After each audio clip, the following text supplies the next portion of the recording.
All right, let's see. We are live. Let me turn the music down a little bit here. We're jamming out. All right. So, what is going on, Predators? Today we have a special guest coming on the show here in just a couple minutes. But right now we've got Dean and I here. We're here with the Smash Your Pass podcast. So, welcome in. We're going to be talking today to Cliff Gray, and we're going to be getting some insight into probably one of the foremost outfitters. He's been doing this for years and years and years, and he on his website here it says he's run the most remote and largest guiding outfit in North America. So it'd be really interesting to talk to him. He's got a great YouTube channel. You can go check him out there over at Cliff Gray, or Pursuit with Cliff is his website. Pursuitwithcliff.com, that is. But we also got Dean here. What's going on, Dean? Nothing much, buddy, man. How's life been treating you well? Just living the dream, I guess, one day at a time. Yeah, I hear you, man. I hear you. We are getting ready for TAC. If anybody out there is interested in doing that or doesn't know anything about it, it's a great way to get out and make sure your bows are tuned in and have a lot of fun with some like-minded people and check out some different merch and get some tips. So always want to promote that event. We go out, Travis and I go down to the one in San Antonio every year, and it's a 3-day shoot. It's cheap, and you have a great time. So I'm looking forward to getting down there. There we go. So there's the man, Cliff. How you doing, Cliff? Good. Hey, sorry, I gotta take my carpal tunnel braces off my hand. No worries. Do we interrupt your dinner? Yeah, dude. My life is a bit of a do it when you can type of situation. So I'm all good. I won't eat during the podcast. No, it's totally fine. It's not going to offend us at all, man. Yeah. We always like to keep this nice and informal, man. We do what you want. So. But yeah, we were just talking about you. I already gave a kind of a real basic intro to you. So, man, if you don't mind, just go ahead and tell everybody who you are, what you do, what you've been doing, because I think you've got a really awesome past. We want to find out more about that. Yeah. So my background is I primarily outfitted in the Flat Tops Wilderness in Colorado, basically for the last 10, 11 years. And then I did a fair amount of guiding before that also. Most of my business was elk and deer in over-the-counter elk unit in the Flat Tops, and it's no secret what units they are, but they're 25, 26, and 24 was where I spent probably 90% of my time. And then I sheep and goat guided kind of throughout the state. I had kind of an assortment of permits, so it's kind of all over the place. Does that kind of give you the lowdown? Yeah, man. Like I say, we really like to see somebody that's experienced. We like to. The whole point of this podcast when we started was we want to get access to people who really just know their stuff and have been there and done that and walked the walk. For people that are just getting started, so you can give us some insight onto what's. Honestly, it's just the best approach to all this. And I think this year is going to be my first year elk hunting. Dean's been for the past like 5 years going up to Utah. And so, yeah, I want to talk about a little bit about that stuff. And like I say, I saw that you had also been trying the Carnivore Diet. I've been watching your videos and stuff, and I want to talk about that a little bit and some of your experiences in that. So, okay, sure. Yeah. And I wouldn't, honestly, on that, Travis, I wouldn't call myself an expert by any means. I have done it for a couple years at this point. Man, it's kind of crazy how much time blows by, man. But yeah, no, for sure. We can talk about it. So, Cliff, one of the things I was going to ask you, like I said, we kind of target some of the brand new guys, and even for myself, when we are 100% DIYers, but we have done guides for duck hunts and things like that. If from a guide standpoint, somebody calling up wanting to book a hunt, what would you say is the best approach or questions to ask a guide to kind of narrow that person down? Yeah, in terms of like screening guides or outfitters is an option. Yeah. So I'm gonna give you like a broad answer, and we'll key in on hopefully some valuable tactics for people. Reflecting on all the hunters I've dealt with and all the kind of matchmaking I did over the years of like, this hunt's gonna work for this guy or this hunt for that guy or whatever. I think the biggest thing in where people run into problems on both sides, the outfitter side and the client side, is just expectations, right? Just that the hunter had different expectations than the outfitter maybe portrayed on purpose and was just dishonest about something potentially, or, and I personally believe this is the majority of the cases, it just wasn't communicated well what the outfitter was offering, what the hunting was like in that area, and then kind of where the outfitter guide really thought their value added is. And so I think that's probably like one of the main questions I would ask guide or outfitter. And this goes across kind of, all spectrums of hunting, and we can delve into the different kind of types of elk hunting that guides and outfitters are helping folks with. But I would just ask them, what's your value added, right? What's your value added in the area that you're guiding or the services you offer. So if a guy came to me and they said, like, if I'm talking just about my elk hunting business, I provided essentially two different services: fully guided stuff, and then I provided drop camp businesses, or drop camp services, which are in a way very much like a do-it-yourself setup, but the outfitter's providing all the logistics, the camp, the packing with the horses and mules, the access, that sort of thing. So I would say, look, in the drop camp, what I'm providing is it's a public area. It's a federal wilderness. I can't provide that there's going to be, way less hunting pressure. You're not going to see any hunters. That's not something I can provide, but I can tell you that I'm going to get you in somewhere where it's going to be really hard for somebody else to get into. Like, you're going to see other guys, but they're going to have to work at it. Mm-hmm. And your accommodations in a drop camp are going to be way better than what anybody could take in on a backpack, right? And then I'd have a different answer for the guided service I offer. So I think that's a valid question and a good question, because if the guy can't answer it, that's like a huge red flag right off the bat. You know what I mean, dude? Mm-hmm. And then the other thing is the guy might answer it in a way that just doesn't jive with what you're looking for, so it's another screening process in that regard too. Gotcha. Yeah, I know it seems like sometimes that people tend to, and I've not personally had this, but I've had some friends of mine that went on a guide, horsebacked in, and never even squeezed a trigger. And so my first impression was, well, I thought that was kind of the point of kind of going with a guide, was at least they would know, we've been watching this herd or watching something to kind of get you at least to see something, right? Right. That's a good question. That's a good question too, is like from a guide's perspective, from you seeing that, I mean, it's got to happen eventually that happens, where you go and you've been tracking them or whatever, and then you go there and it's like, there's just nothing there. I mean, have you ever encountered those kind of situations, and how did y'all roll with that? Yeah, I mean, so public land elk hunting on all the different services I offered, it's not uncommon for elk to move between one rifle season and the next rifle season, particularly given in Colorado, like all your rifle seasons are stacked up when your weather comes, right? So, like early October through November, it's, 1 year, October 10th can look like November 20th in the next year. So it's all like the weather's very volatile that time of year. So you can't really pattern elk in a big wilderness area by like the day of the year or the rifle season or whatever. Now, having said that, generally, because we've been in the area so much, you got a pretty good feel for it, particularly, when we were guiding out of the same camps season after season. We generally know beforehand if the weather hasn't changed or something real significant hasn't changed. We know like where to start. I was helping him organize all his collections. What was that? It wasn't on my end, was it? No. I was trying to pull up the feed here. I'll make sure everything's going well on YouTube here, just to double check everything. I got you. Something else started playing.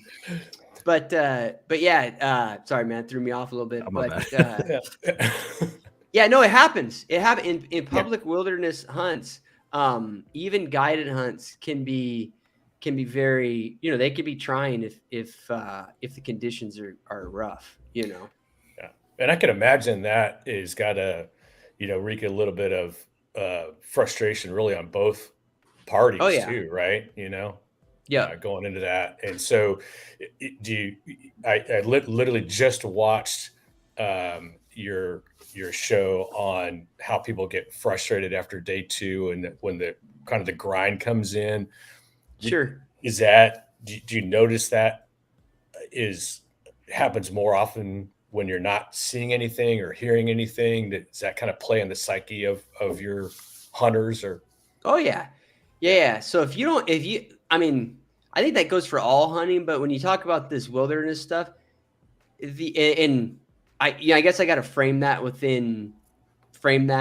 so the context is right, Dean. All the hunting that I did, or I shouldn't say all of it, but 80% of my outfitting and guiding was in wilderness areas that anybody could hunt, right? And they're pretty heavily pressured elk. So and it was all high elevation.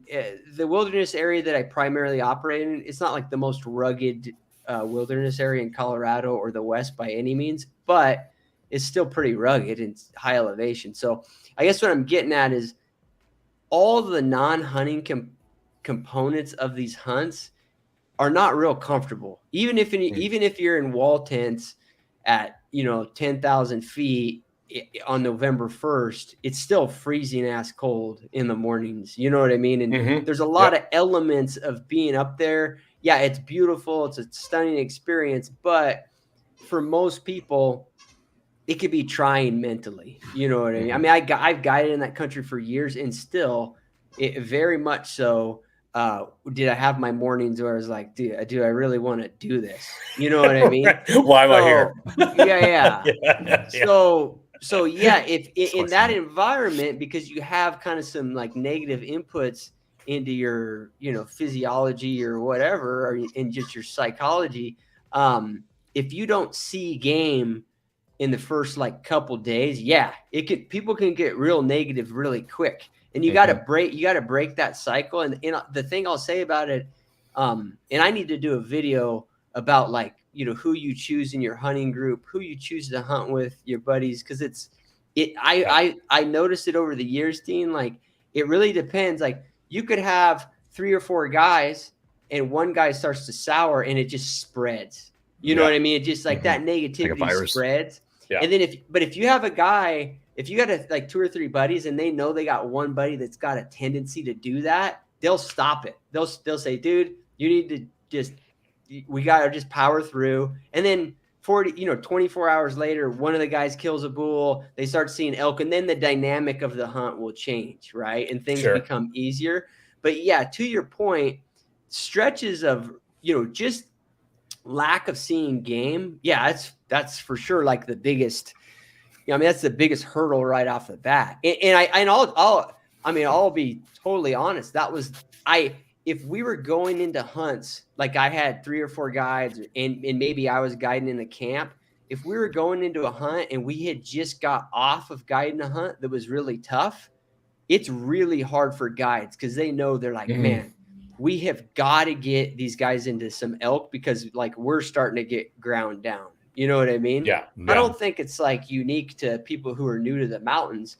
It's, you have to get over that kind of dry spell. And that's, I'm trying to think, you guys have hunted before, so I'm sure you've been exposed to this. You can have these dry spells, but particularly with elk, it just takes a second and all of a sudden it all goes away. You know what I mean? And the thing that's kind of analogous to this, that this concept of not seeing elk for 12, 24 hours or 48 hours or something, is if you're seeing a lot of hunters. I just had a conversation a couple days ago with a guy on a podcast, and it's interesting. People are really worried about other pressure when the hunting's slow, right? But when hunting's good, even if they're seeing hunters, it's like you don't ever hear about it. You know what I mean? And so it kind of all plays together in a way because other hunting pressure is really distracting also if you haven't seen game. So you can get this compounding effect when you're hunting public land. You're like, I'm just seeing other hunters. I'm not seeing elk. And that can go on for 3 days. And then the 4th day, you get into them, and then all of a sudden the first 3 days you kind of forget about. You know what I Right. mean? Yeah. So, I know that. Sorry for the long-winded answer, man. No, that's awesome. That's what we're here remember, for. Yeah, I remember that the first time I went, I barely saw my shadow, and Yeah, I was sure. like, I'm coming back because one, to your point, it was beautiful, and two, I think the mentality, at least with Travis and our other buddy Chris that we hunt together with, is it's hunting, it's not eradicating. So we kind of already have that Yeah. mindset going in that we're gonna have a great time no matter what, and if we get something and harvest something, that's just icing on the cake, right? Sure. And so for us, that at least the mental side of it, that's what keeps us motivated, right? And and every year we go, we learn something new every single time. And then having you guys on the podcast, we pick up little nuggets. We got to try that next year. Let's try that next year. Sure. And so I think the grind in my mind is once we actually take down a bull or a cow, whatever it is, it's going to make that harvest that much more exciting because it's taken that much longer to get to it, right? And so, yeah.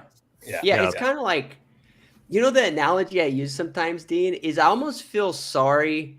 I kind of feel sorry for the folks that they come out and on their first hunt they get lucky because it can happen, man. Like I know guys that let's take archery elk hunting in college. And Dean, just for context, like where have you hunted elk before? Only Utah. Oh, okay. Yeah. But like pretty easy to draw units. It's over the counter. Oh, okay. Yeah. It's like in the Uintas, basically. Okay. Yeah. And we've hunted different spots there. And we've, like I said, 100% DIY. So we literally get on base maps or OnX, map out everything, park the car, throw our packs on, and start hoofing it in like 8 miles in, right? So we don't see anybody, and just have a ball, right? Yeah, and you're rifle hunting? Bow. Oh, bow hunting. Okay, perfect. Yeah. So this is where I was gonna go, because most folks with hunting that kind of hunt, those kind of hunts, either be Colorado, Utah, whatever, archers, it takes them. I mean, I don't know what the average is, man, but it takes guys working at it on average probably 5 to 8 years to kill one. That's well, I'm really glad you said that. So I got 3 more years left before. hey, I'm not saying it can happen. It can happen whenever. And folks that are on it, they people who are trying to progress quicker, they obviously they'll get there quicker. But don't be distracted. I mean, like people will tell me, dude, I've been archery hunting for 3 years and I still haven't killed one. It's like that's not normal. That's not abnormal at all. Yeah. Yeah. And there's no reason to get discouraged by that, because, during that process, you learn a whole lot. And what I was going to say is, like, I know folks that have gone on their first over-the-counter archery hunt. They put their backpack on for a 7-day backpack hunt. They got 400, 500 yards off the road, and they got in the bull's bugling and they killed one. Just like luck, and even in today's day, where particularly in Colorado, that's become much harder to do, it still happens. And it's almost like these guys get this like gambler's curse, because they might spend another 15 years trying to recreate that moment that they got lucky on right off the bat. You know what I mean? So anyways, a big part of going out there and doing that, especially, I could be wrong, but I would think more for archery as well, because you have to get a lot closer. And it seems like you'd have to trek a lot further distances. But one of the things too is just the physicality of it, actually throwing the pack on. They're doing 7-8 miles a day or something like that to go out there where the elk exist. I watched one of your videos and you were talking about how that's like one of the first things you see people start to wane from, just like that physicality of it. So what are your recommendations for people going out there and doing some of their first elk hunts, or maybe what do you do to train to make sure that you're in good enough shape to do that? Yeah. So, like I guess there's 2 parts to your question, Travis, like the training and prep component of it. And then maybe some tactics on like the first 48 hours, particularly for talk about backpack hunting. A lot of guys will toast themselves backpack hunting just because when they were planning, they had way broader, expectations of what they could physically do. They didn't even, your first few hunts, you really don't even know what the country looks like relative to a topo map. You know what I mean? So you got to get a feel for that and really know what you're getting yourself into. But on the training component of it, like the pre-preparation, I kind of have I don't have like a workout that I prescribe to people or tell people, to do something specific. There's two components of it that, particularly when I was guiding, I found that helped me. And that's it. If I did something that strengthened my core, right? Like, I mean, I'm lucky, Travis. I've always been skinny. I don't know why, like metabolism or whatever. But there's times where I was like a skinny fat guy, like kind of little, like a skinny guy, but like a little chumpy kind of guy. You know, little pudgy, yeah. And when you're like that, that's real hard on you, particularly if you're a tall, like lengthy, scraggly guy. If you don't have a core, it'll really wear on you. And I noticed it on, clients I had. I noticed it with my guides, whatever. So if any workout routine or training you're going to do, I think like your core body is something that people can overlook. Excuse me. Yeah, right. I think that's important. And then the other obvious one is just cardio, right? And again, like my view on that is that the problem is I'm not a CrossFitter, Travis, but everything that I view about prepping, CrossFit kind of works.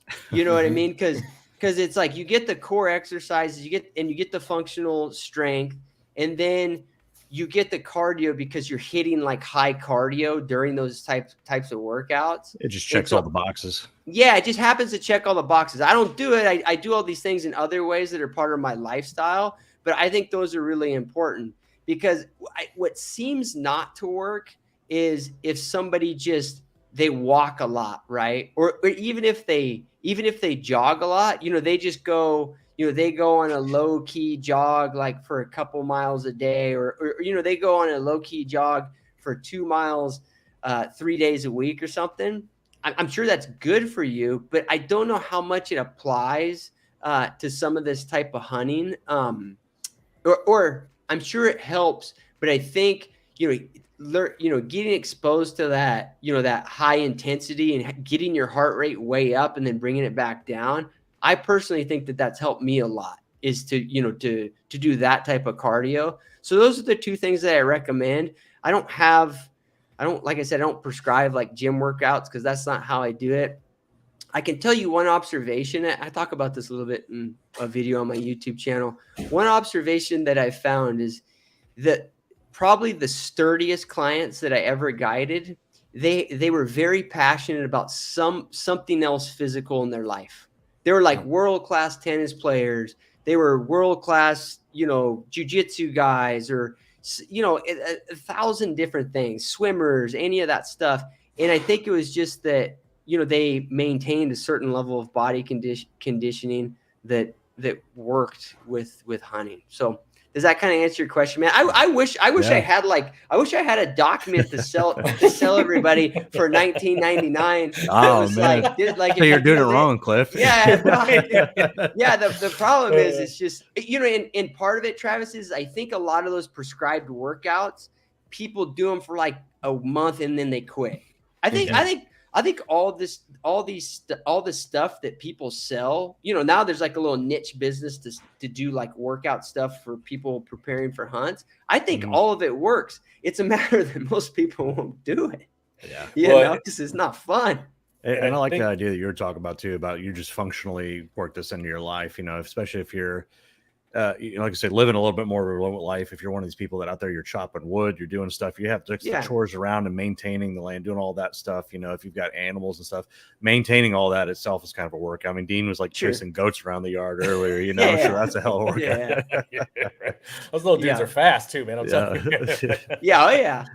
Well, Dean, in the few years that you've been at it, like getting into it, have you noticed or have you done something that works? I'm kind of curious. So I am a big Mountain Tough homer, and so I follow their program, and it's from when I started to now, it 100% helps. But I think the bigger component of that, kind of to your point, is what I took away from what you just said was that anybody that has something else in their life, it's almost the mental toughness of it. Like Sure. no matter what is in front of me, I'm mentally tough to accomplish it versus somebody that doesn't have that something else in their life. Right. Right. And Yeah. so I think that's a bigger component to it. And I think part of the mental tough program or the mountain tough program is the mental aspect of it. Yeah. And so I think if it gets in your head, which kind of goes back to the original question, if it gets in your head, you're already almost defeated before you've accomplished what you wanted, right? It's like that physicality prepares you for that mental aspect of it as well. Because you're like, okay, I'm used to suffering. You know, what was the thing that was written on your gym wall? It's like, get used to or get comfortable being uncomfortable. Yeah. Exactly. Yeah. Dude, I mean, I think you nailed it, Dean. Well, and you too, Travis. Like, because I can tell you, I hired a ton of guides over my years of outfitting, and I started to realize, like, if I found a guide who was like a real he was really into wrestling in high school in like the 90s, back when they used to put those poor kids through hell, they were good guides because they're right. Like they were used to like just hitting the wall, right? And like, just all, those kids have to go through hardship. I wasn't a wrestler in high school. I had buddies who were, but I noticed that any guide I had who was a high school wrestler, like in the early 2000s, 90s, who had to go through some hardship, they kind of they have like a little callus of mental toughness built up. Right. Well, it is. And I think even last year was a great example when we had went in and it took us 4 hours to go 3.5 miles because that terrain was just terrible. And then you got 60 pounds on your back. And I think if you're not kind of going into it with that mental preparation, to your point there, you would have just forget it. We're just going to base camp here. Like I'm done. Like I'm tired. My back hurts. My feet are sore, whatever. And you give up. And so I think that is a big component, of it. And then of course, you're with your buddies and you're giving each other shit. So it's like I got 20 years on Chris and Travis, right? And so I'm like, dude, I'm the old guy. Like, cut me some slack, right? Like, But and then coming from flatland to altitude, that also kind of bears a little bit on that physical side of it. So and kind of on the latter part of Travis's original question, between the altitude and then just your expectations of how far you're going to go into camp and all that. I always thought like the little things, just like pacing yourself and making sure you stay hydrated, making sure you consume enough calories, that sort of stuff. I mean, sounds like those are kind of no shit type of things. But they're important to really think about them. Like I've never actually seen anybody do this, but at times I've almost wanted to tell people, like, when you're hiking in with a backpack, like if you had a timer that told you every hour to eat or every hour to drink or whatever, it's not a bad idea. Because I feel like a lot of guys will grind them into a mental state and just forget to eat, forget to drink. And it puts them in a rough spot right off the bat. Yeah. Actually, I had a perfect segue too. I was going to ask you. So, I was commenting up. I loved your video about the Pimmican, and I want to see when you tested that. Yeah. How did that do for you? And did you prefer the fruit and berries in there, or just the meat and fat? Yeah. So have you made it, Travis, or consumed it? I've never had it, but I make my own jerky and stuff, and I pretty much have it just like plain jerky with just fat. I leave the fat in there because I think it sweetens it up and gives it better flavor and stuff. But you're in your day-to-day life, you're on like a high fat diet. Basically kind of a modified carnivore ketovore diet, Yeah. So, and the reason I asked, man, is like I'm used to eating. I have a similar diet to you, so I'm used to the fat. And I have found, I think I actually posted up a short video of it. Like my mother, she hates pemmican because of the fat. Like she finds it absolutely repulsive. And I think most people who maybe have a little bit more, diet that's a little bit more all inclusive, they're going to be turned off by that fat.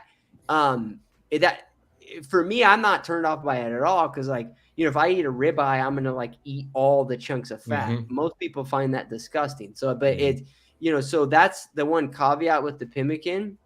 So what I found is that I actually ate it as probably my primary source of diet when I was in Idaho this last fall. And that hunt was 8 or 9 days. I can't remember how long we were at it, but the whole time wasn't backpacking. We did a little backpacking, and then we did a lot of long day hikes out of a cabin. So it was kind of a mixed exposure to it. But I didn't have any problem with it in terms of like wrecking my digestive system, my energy, or anything like that. But I think a big part of that, at least for me personally, Travis, is I wasn't changing I really wasn't changing the dynamics of my diet from what I eat at home to when I was backpacking. I don't have good, there's all these different things when I was guiding a ton. I wish I would have like analyzed when I had the data set in front of me, but I would if I was going to guide a 7-day sheep hunt, guaranteed within the first 72 hours, I was going to have a crazy disrupted digestive system because I would go straight to Mountain House, and I ate a lot of like ramen noodles because I would lose. There was a period of time when I was guiding, man, I would lose like 10 pounds a hunt. And for a 160-pound that's a lot. That's like a major, like it was like I would get really screwed up after a month, like with, where you're like wearing your body out just by you're not doing a good job taking care of yourself. So for me, I would shift to these, Mountain House diets, ramen noodles, all this crap, and I would get sick. Not like throwing up, but I would be, less functioning because I was changing diet. Now, I don't know if that's from what I was actually consuming or if it was mainly from the actual change. But it was one of those because I would always get messed up, and you learn to live with it. But I say I learned to live with it, but I also learned how to just pack other things that I would guaranteed eat. You know what I mean? Because I just liked them. So sorry, man, I probably got a little off track. No, you're good. No, that's perfect because, like I say, that's one thing that's going on my adventure doing the carnivore diet here and everything. And I posted just a couple of videos of it recently, and it's like channels and from what it was been blowing up just because people love carnivore stuff. Oh, cool. Now. But it's been really interesting because, like you say, like I was always worried is like, okay, like I need more carbohydrates. When I first started the diet, I was carrying like whenever I go to the gym and stuff to work out, I was carrying like Divinity with me. It's like egg whites, corn syrup, and sugar, right? And it was something easy to digest, didn't mess me up too bad. Then I could go to the gym harder, but once I stuck with it and I just kept going, I went to 0 carbs or very, very, very, every once in a while I'll still have like honey in my coffee or something like that, but then go into a high fat diet. Like I got to the point where it's like, I don't need that anymore. I'm just continuously kind of fat adapted, and it made that a lot easier. But I know, like I say, going out in the mountains and all that and packing and hiking and all that stuff is a lot more strenuous. So that was my big thing is like, did you have enough energy, or did you feel like whenever you're on a more omnivorous diet that you had more reserves, or did you notice a difference? Yeah, man, I honestly don't notice a difference. I notice a bigger difference for me personally just on intake. So if I have like, let's take the Pimmican deal. If I'm doing that, or if I have a more traditional kind of backpacking diet, my biggest problem for me, and I notice this amongst my guides too, and I'm not sure, some people can relate, some people can't. It was just forgetting to consume enough calories. That's most of my fluctuation in energy was due to that. And I found that it's hard to actually there's some people that seem to be able to be like, oh, you're back at everybody's back in their little backpack tent, we're all kind of sitting there bullshitting and we're talking. And for some guys are like, oh, we never stopped and ate today. Some people can sit right there at 10 o'clock at night and consume 2,500 calories. I could never do that. You know what I mean? I could never catch up. And that would always cause me, I felt like that's where I'd get the energy roller coaster. But like the Pimmican thing or whatever, as long as like I would eat what's in my bag. And it sounds super basic, Travis, but I pack a bag in the morning in my backpack. I always put it in an outer pouch so I can get to it easily. And I pretty much mentally monitor that I go through that bag every day. It's a very rare circumstance now that I will end up with much food in that bag at the end of the day, just because it's kind of like my mental way of keeping track of it. Like I reach in there and I can see that I'm working through that. Yeah, sometimes like if you kill something midday and time goes by, yeah, I'll still end up with more food at the end, and then I can try to catch up. But that's the way I deal with it. I think it's one of the things I found too is, and I tell guys that are getting ready to go, is to make sure you eat whatever you're going to eat up there. To your point, the mountain house, I always tell them, look, get a couple bags, make sure you can tolerate it, because you don't want to find out you can't tolerate it when you have nothing else to eat.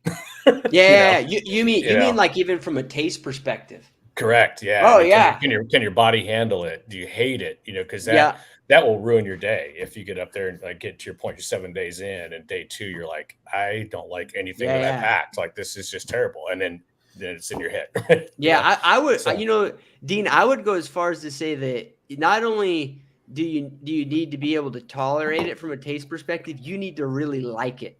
Yeah. You know, I mean, if you're eating it at home and you're not like, man, this stuff's good, you need to probably figure out what you really like, Yeah. And back to Travis's original question about the pemmican thing is I liked it, man. I was eating it at home for weeks, and going through it. So I liked it. I kind of, in a way, like I look forward to eating it. I think for whatever food you're eating, the best bet is like looking forward to having it in your pack. An old one for me, and I'm sure it's got some issues from like a health standpoint, but I used to eat a ton of oysters. Like I loved oysters, and I knew they were in my pack, and I would look forward to eating them every day. So it worked, Right. Nice. Interesting. Do you ever go fishing and catch and cook while you're out there? Or? Yeah, like you mean like high country lake stuff and stuff, stuff like that, brook trout stuff. We did a little bit of that, but particularly during archery season, I guess the short answer is we did a little bit of it, but for the most part, we focused on elk hunting. You know what I mean? And it's funny. You can rely on. Yeah. Oh, yeah. You mean from like a calorie standpoint or something? Yeah, I wouldn't even.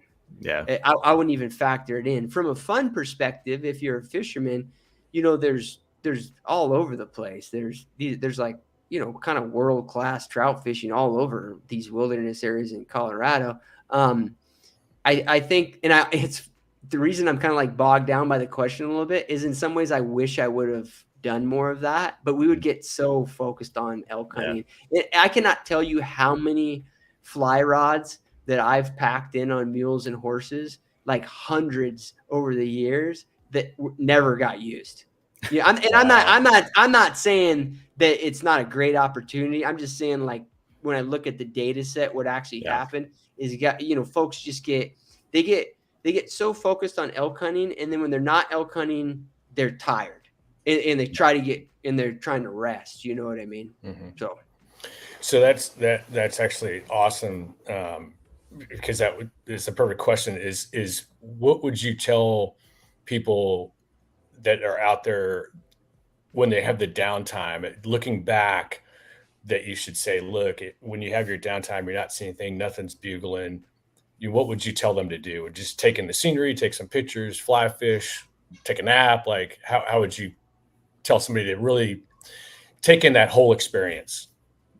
Yeah. I mean, I think that to some extent it depends on, so if you're a poor, what I would call like a poor camper, and I say this with affection because my entire life I have been like a poor camper, and this is a guy who's like living in wall tents like 100+ days a year, and I'm not a great camper. Like I don't sleep as good, I don't as I do at home, all that stuff. If you fall into that category, you don't shun like midday naps. You know what I mean? I think it's valuable to make sure you're rested.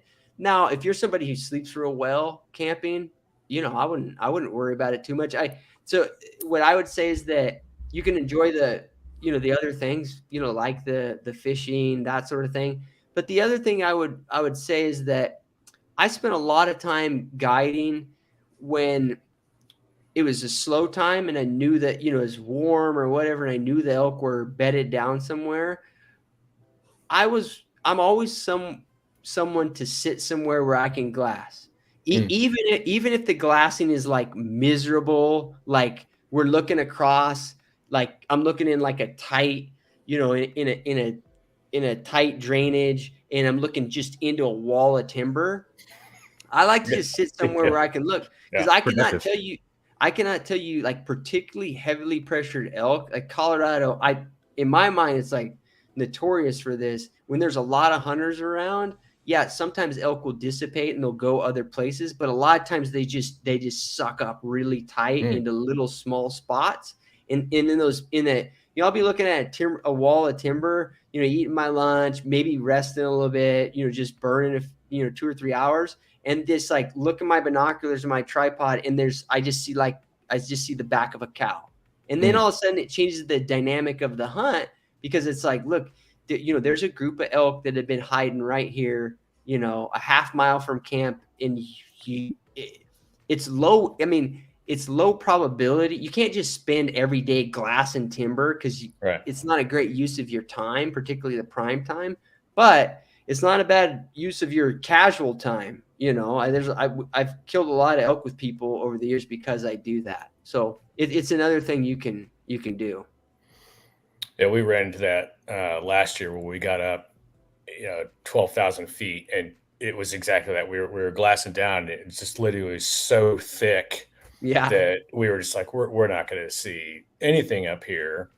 But we were in that mindset of, but look how unbelievably beautiful this whole scenery is, the clouds and right. And so that was kind of our way of kind of passing the time was, all right, you know what? So we're not seeing any elk, but look at, like, people that don't come out here can't appreciate how beautiful this area is, and how many people have actually seen this. So we ended up for 30 minutes taking pictures, right, and selfies of the mountains, Dude, and having a good time.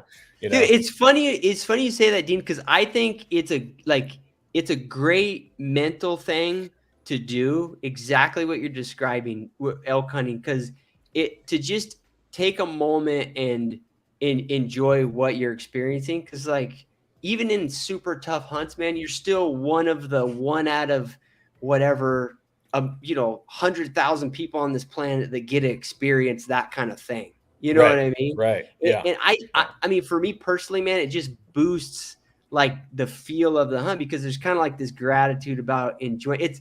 It's funny. Actually, this morning I was lobster diving. I'm in the Caribbean right now, but nice. And I was out with a guy who dives a lot here, and I enjoy diving, but we're diving, and he's like, Cliff, dude, I'm sorry, man, because the visibility wasn't that good. We couldn't see that much in the ocean, and I didn't do it on purpose, but I was like, his name's Voss. I was like, Voss, this is awesome, man. Like, yeah, I don't get to see like Caribbean reef all the time. And if we go, we're seeing all these short lobsters that weren't legal yet. And he's like, and he's like bummed about it. I'm like, dude, just seeing lobsters is totally awesome. Right. And I noticed it got me, a better attitude about it, but it's contagious, because he's like, oh yeah, okay, yeah. And so he died for another hour. So I think it's a great mental exercise, Dean, what you're talking about. And dude, I'll tell you, it like guides would always notice that when I was guiding, or if my guys that work for me would say that if you're guiding a guy, and I hate to say it, but if a guy doesn't say in the first 2 or 3 days to guide him, he doesn't say like, dude, this country is beautiful. And now granted, most of these areas are stunning, so there's that component of it. But if the guy doesn't acknowledge that, usually verbally in the first 48 hours, he's not that fun to guide. And honestly, the success rate goes way down, and the chances of them quitting early goes way up. If you have a guy that acknowledges like how beautiful and the opportunity to be there, to me, I mean, I don't have the data in front of me, but I can almost guarantee you it correlates with a higher chance of success. I believe that. There's no doubt.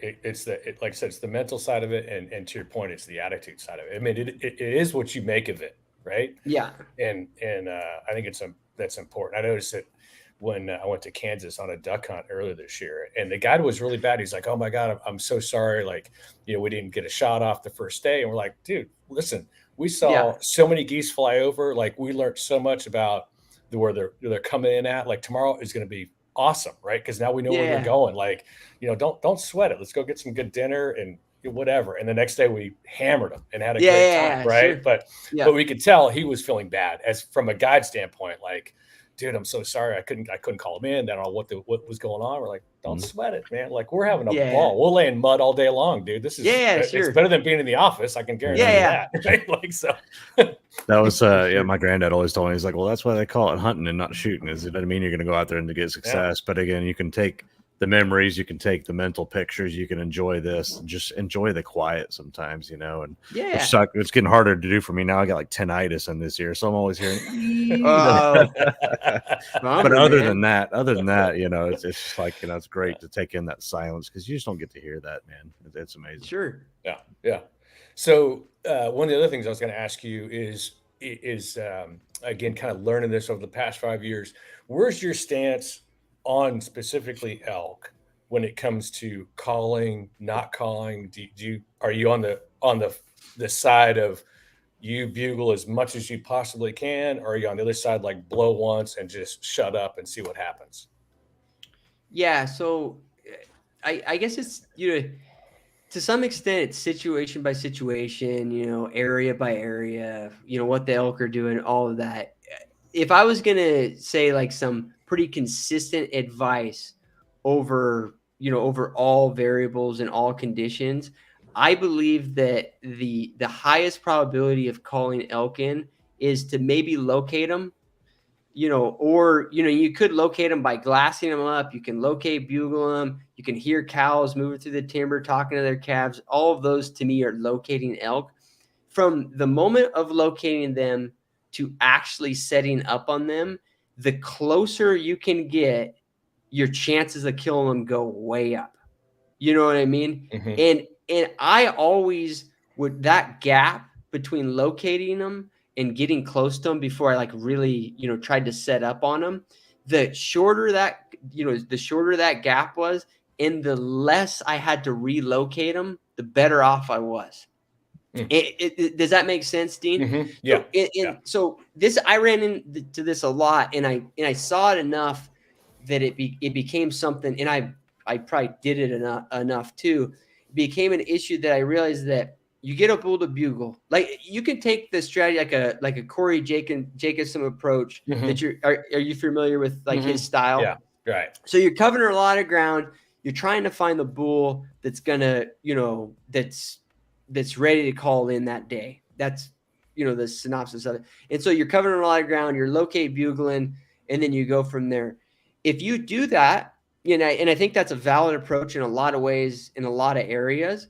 If you do that, once you get the bull located, then, getting close enough to him and setting up to, either just, call him in just straight with a bugle like Corey does a lot, or if you want to do, other styles of calling, the worst thing you can do is hear him, know where he's at, get him to bugle at you, and then you move 300 yards closer to him, and you just want to hear him bugle again. And this is the nature of a lot of people, and I resist the urge all the time. It's like, I just want to make sure he's there. I just want to make sure he's there. It's like, no, you don't want to make sure he's there. You want to bugle so you can hear him bugle again. You know what I mean? Mm-hmm. And there's the thing is that I understand why people want to do that, but there's a big negative consequence to that in my mind. And that's that I noticed over time, elk, they, like, when they hear you, and I think to some extent smell you also, but in this case, we're talking about hearing, they don't know that you're in the general area. Like, when I hear my kids yelling in my house, I know they're generally in a part of the house. An elk knows, like, it would know that my daughter is sitting on the left side of her bed, Wow. exactly. Wow.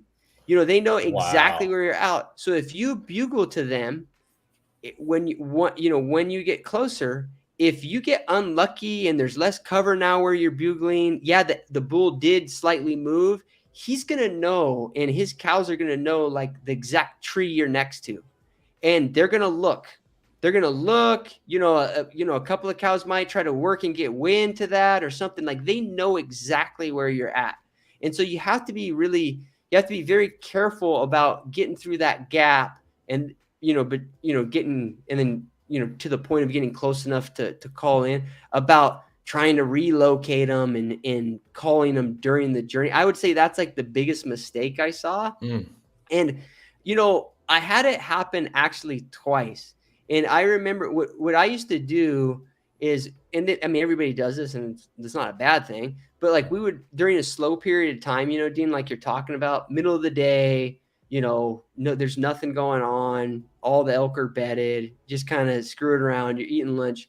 And this is always when groups of hunters or guides and clients will start playing with their calls.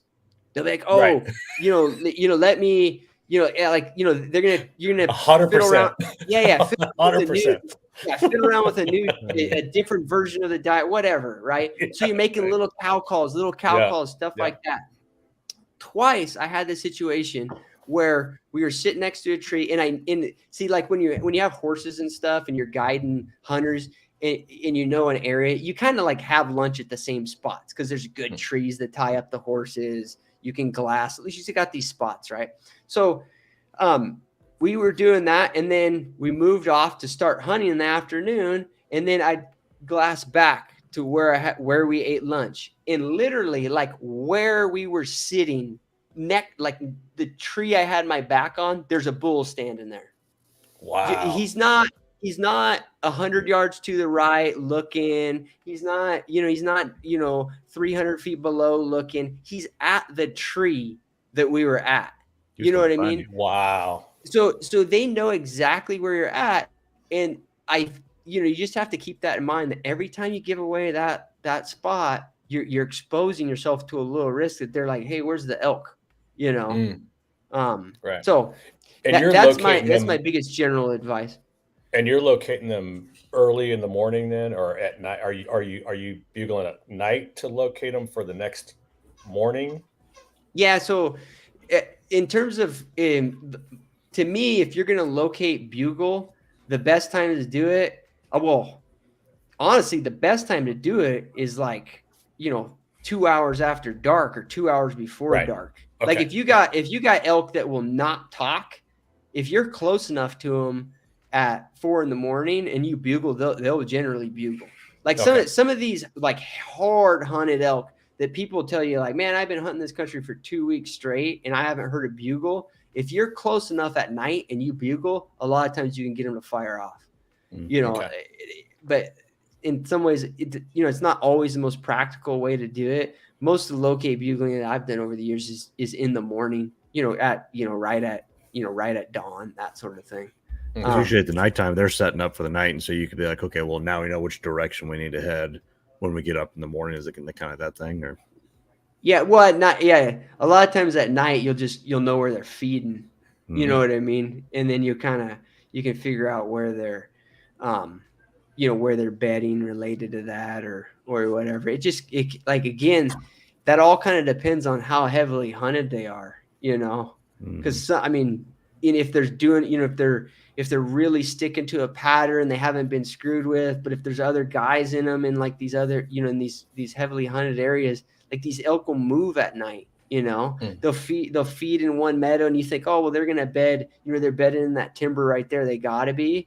And well, it turns out at night, they rolled a mile, they went and fed a little bit somewhere else and bedded, a mile and a half, 2 miles away. That's an extreme case, but it can happen, Yeah. And I've also heard too that hunting them is different than deer in that you don't have to necessarily be as quiet or have scent block or, is that in your experience this true or is that a false statement? So I would say on the quiet side of things, I would tend to agree with that.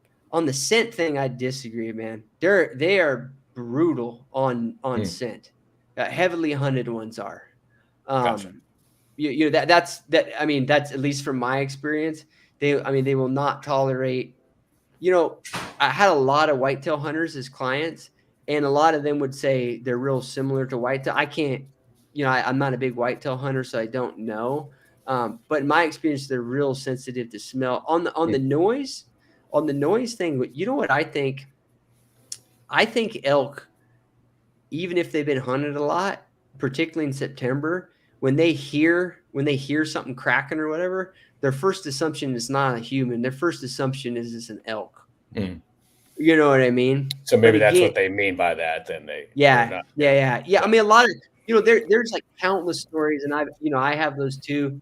Guys set up camp and they start cracking trees. There's no good firewood, so they start going up to these conifers and pulling off the lower branches. Boom, boom, boom, boom, crack, crack, crack, crack, crack. And then 10 minutes later, they look in the timber and there's a bull there. That a bull thinks he thinks it's a bull raking or something. They're used to, when they move around, they make a fair amount of noise too. So I think I don't know that they're more forgiving. I think particularly when they're rutting, they're just like, they're hopeful it's another elk, maybe, Right. I think with a lot of animals, I would assume that they're, because I know like whitetails, one thing I've seen is they've kind of got like a hierarchy of their senses. So like, their sense of smell is like probably the number one thing. Like it's the strongest sense, and they rely on that really heavily. And then I think their hearing is next, because like you said, with hearing, there could be a lot of curiosity there. But like you say, especially if they're heavily hunted, well, in this case, like I say, I'm more used to deer. But like I say, they know what a hunter, or they know what a human smells like. They know kind of what carries along with them, But then whenever it comes to their sight, because that's probably the easiest way to fool them. Because unless like say, I know with whitetails, usually if you're hiding behind something or pretty close to something, they can be looking right at you, and they're like, "Is it moving? No, it's not moving there. All right, okay, I'm good. I'm good. Like, we continue feeding, And I've heard that with elk, they say you should stand in front of the tree, versus whitetail, you would want to be behind the tree. I don't know. Does that make any sense? Yeah, I mean, I the answer to that, I don't really know. I will tell you that, along the theory you're putting out there, I would say that elk, if they're questioning what they see or questioning what they hear, or whatever, they're gonna move to wind you. Pretty like the most obvious example, like to your original question, Dean, like on archery setups or call-in setups. If you set up in a way that a bull comes to you, the perfect example is like we set up on elk are rutting right outside of a meadow, right? And so we know where they're at, and the meadow's whatever, like 300 yards across, right? And we make the mistake of setting up on this side of the meadow, right? And we start calling to the bull, and he starts beelining to us. When he hits the edge of that meadow and he doesn't see a cow in that meadow, he's going to walk that timber line and wind you and get your wind every time. Every time they get into an open spot where they should see a cow that's calling to them or a bull that's calling to them, if they're like, this is weird, they start moving to wind. And a lot of guys' response to that is like, well, I'm always going to set up where I'm going to get them on the half moon, right? I'm going to get them when they start to move to the wind. The best way to do it is always set up your call-in setups. So by the time they're doing that, you can kill them. You know what I mean? That's your best bet. Like the best bet is to kill those elk before they get to the point where they can see you. I mean, it's easy to say that, but that if you have that mindset, you'll get a lot more into archery range. Because if they get somewhere where they think they should see and they don't, they start using their nose. Yeah. Are cows, do they react the same as bulls, or bulls, are they in general more hypersensitive to their surroundings? Yeah, so I would say that particularly in these over-the-counter units and stuff like that gets hunted a lot, the cows are way smarter, like 100-fold, and it's because they've been through a bunch of hunting seasons. In most my primary areas where I outfitted, if you killed a 4.5-year-old bull, it was a big bull. 4.5, 5-year-old bull. Those were like the upper chunk of the stuff. Like when you see when you see a lot of these over-the-counter bulls, these 5x5, these like raghorns, clean 5x5s, small 6x6s, those elk are all under 5.5 years old. They're three. A lot of areas. These like just these 6x6s. A lot of them are 3.5-year-old bulls, so they haven't lived that long. But they can have cows with them that are 12 years old. And the thing about it is, like, a lot of these areas, one, obviously they're just exposed to they're just exposed to the hunting pressure from the guys from the hunters hunting bulls, but all these cows are directly hunted a lot, right? So, I mean, in Colorado, a lot, for years, the vast majority of the tags were either sex. So a lot of these cows, not only have they been hunted, they'd had arrows shot at them. You know what I mean? Right. And then in the wintertime, a lot of cows get hunted separate from the bulls, in a lot of areas, because there's a lot of late season cow hunts. So they totally know what's up, and they've had way more time at it than the bulls. Wow. Interesting. Yeah. It's kind of counterintuitive. Yeah. You know what I mean? Yeah. Yeah. And did you do any guided bear hunts at all, or was you strictly, you did bear too? Yeah, so we got heavy into fall spot and stock bear hunting, but the last like 3 or 4 years, so like 2017 to 2020, and then I did a lot of spring bear hunting in British Columbia, that all before COVID. Gotcha. Yeah. Are you guys bear hunters? We haven't. We actually were literally talking about doing it in 2024. So okay. We're never been. So we're going to be 3 yahoos from Texas trying to figure it out. Yeah, that's all right. Bear hunting's fun. So, yeah, I think it's fun, man. Yeah, they're cool. They're really cool animals. They're, they have and I mean it like in a very positive way. They're a little more. They're a human-like animal. Like, they interact with their cubs a certain way when you're watching them.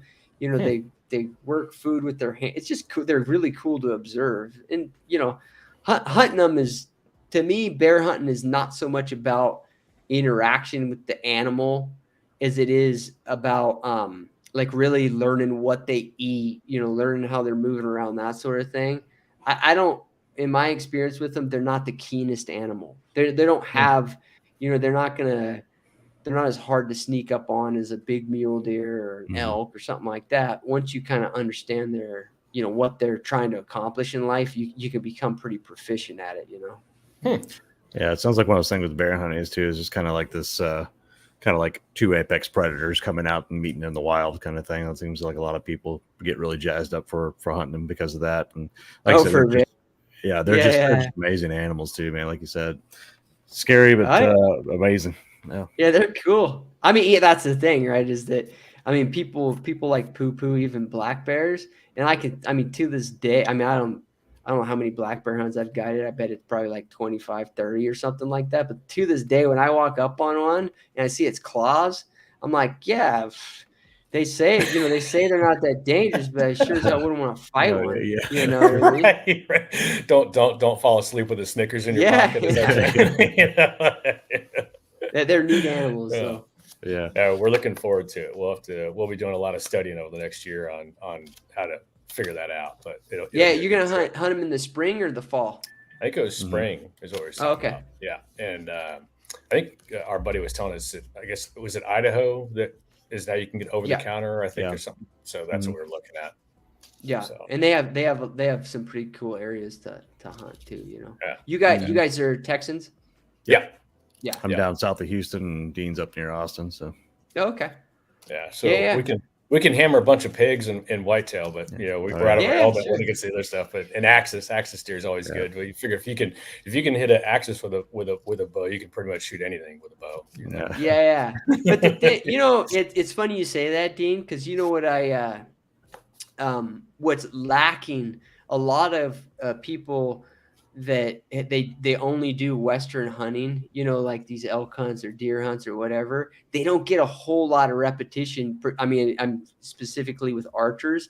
They don't get a whole lot of repetition just with killing stuff, you know what I mean? Because they just don't get as much exposure like you guys do down in Texas. I always noticed that when I was guiding a Texan, like some of them may not be as comfortable with the weather. Like if I got a guy from Wisconsin in the camp and a Texan or a Californian, the guy from Wisconsin is going to be like, "Oh, snow? What snow?" Right. But when you're archery hunting, a Texan who gets exposed to a lot of, taking a lot of shots and killing a lot of animals with his bow, he's a lot more like, "Oh yeah, whack," is with the other guy, because you can elk hunt in the West. And you may not get a shot on a live animal for years, Yeah. So yeah, You well, can hunt elk in Texas year round, technically, but you just got to find them. You just gotta find them. That's the nice thing about having pigs and axes is we can go year round. Right? Yeah, so sure. And last year we did a ram hunt down here and had a great time doing that. The three of us went out and it was just everybody said, "Oh, ram is terrible. Like, don't eat it. It's gonna be awful." Yeah. And we had it. We got an Airbnb down in San Antonio for tack, and we grilled it up. It was a black Hawaiian. Not bad. Kettle. It was unbelievably good. So I didn't know what these people were talking about. I'm like, I don't. You must have prepare it like a whitetail or something because this was delicious. So yeah. Bighorn's pretty good too. Yeah. Yeah. Yeah, we got over in West Texas. You can hunt Outdoorsman all year too, man. That's one I want to put on my list. Those are awesome. And then Nilgai too. I don't know if you've ever eaten Nilgai, but I've got. Yeah, man. I have not eaten Nilgai, but everybody says it's awesome. Yeah. Audad I've hunted quite a bit, and I've guided a bunch of those hunts. Most of the Texans I know they won't eat them. They don't like them. Well, yeah. Go ahead. No, I was just saying that's exactly what they told us, and I think the difference was, when at least I bled mine out with just regular water, ice, bled it out for 3 days, and then I soaked it in orange juice for 3 more days. Oh, okay. And I think the citrus and the sugars kind of helped a little bit with it. Sure. But somebody else was it red vinaigrette? I think somebody else was telling us to use that. Red wine vinegar, yeah. Red wine vinaigrette, yeah. Oh, okay. Must be pretty good. Oh yeah, no, and I've eaten Audad, and I didn't find it like offensive. It's not my favorite game meat, but it's edible. Yeah. What is your favorite game? My favorite game meat is probably is elk. Yeah. It's a good experience to eat elk meat because there's just something about it, and like you described it to people that have never had just like elk meat or elk steaks or something like that, and it's like it feels different when you eat it. Like I don't know, there's something about it you just feel different after eating it. It's just that good. Yeah, it's probably there's no science, but yeah, probably good for you. But I actually really like lion too. I mean, I would say lion's my favorite meat, but the lion part of it is weird, Yeah. And so if it weren't for that, I kind of feel like that with bear too. Like any predator, I always kind of feel like, but lion's real good, but it's just kind of got that predator deal, Yeah, I've heard the same thing about mountain lions. I would love to go on one of those hunts, but like people are like, "No, you don't eat it though." I'm like, dude, I would totally try it. I'm one of them. I would even try coyote if I, just really got frisky one day, Like, depending on how hungry you are, man. Yeah, right. I'm a carnivore, man. Speaking of lion, we had Kendall Jones on. And interviewed her. And we were asking her about her first kill and where she went and how she got into it. And of course, a lion. And of course, I'm sitting here thinking I am completely inferior now. Like my first deer kill was, was over a feeder at 100 yards with a 30-30. She goes out and hammers the king of the jungle, like, on her first hunt, I thought, was it? I got to get out. Was it Africa? An African lion? Yeah. Oh, okay. I got you. Yeah. Lion. That was her first hunt. That's pretty wild. Yeah. With her dad. Yeah, it was a great story. And I thought, God, I need to get out more. Yeah. This is terrible. Man, there's so much fun hunts. It's funny you say that, Dean, because I love mule deer hunting. I love elk hunting, but I wish people didn't have, they didn't get hung up on certain types of hunts, or whatever, because there's so many fun hunts. Like when you guys mentioned pig hunting or axis deer hunting, I'm like, yeah, that'd be fun, there's so many fun hunts. It's crazy, Well, and even Travis and I were talking about this before. I said, that hunting is a selfless, selfish sport that I have never heard anybody ever come back and go, it was Yeah. whatever. Like there's always a great story, or there should be. Yeah, Some sure. a great Yeah. story, a great camaraderie, something always fun, funny always happens. And those are the best memories, in my opinion. Yeah. No, I As agree.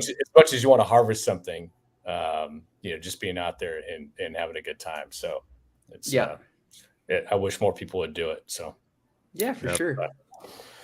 Well, I think it was about time we wrapped it up here, guys. But man, Cliff, I really appreciate you coming on, man. It's been really great hearing your perspective on all this, and fellow hunters. So, guys, if y'all are watching, go ahead and check out Cliff's channel, Cliff Gray. Also, check out his website, Pursuit with Cliff.